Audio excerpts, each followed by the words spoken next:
Raspakovka chek. Kim ekan bu? Kim ekan? Anchadan beri shu sumkani qidirib yurdim. Trend bo'ldi, ko'rgan bo'lsanglar. Natural kojadan, Duttidan topdim va nihoyat ustimdagi baza ko'ylakni Dilbarimdan oldim. Bu birinchi. Krasnoye kino. To'lmasdan 16 yoshingga qalamlar surtildi qoshingga. Bu kiyimni qizim bilan talashamiz, chunki ayajon sizga mos emas, menga bering deyapti. Shu kiyimga mos sumkam yo'qdi, shuni olsam, buni ham qizim so'rayapti. Lekin o'zimga yoqdi bu ruksakcha. Nima deysizlar? Ya, Marilyn Monroe.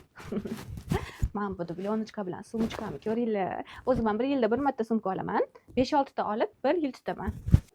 Keyingisi shunaqa sumka, oq sumkam yo'qdi, shuning uchun sababi men bu sumka bechorani erim Moskvadan olib berganda 2 yil tutdim, qorayib ketdi. Shunaqa spatsivka. Eng asali oxirida. Matushka земля белая березинка. Qizlar qaranglar. Chang'i uchishga borsam o'zimcha luk qilib oldim. Yaxshi niyatda. Shunaqa asal sumka, shapchkasi o'zini sharfi bilan tushirib yuboribman. Shunaqa asal sharfi bor.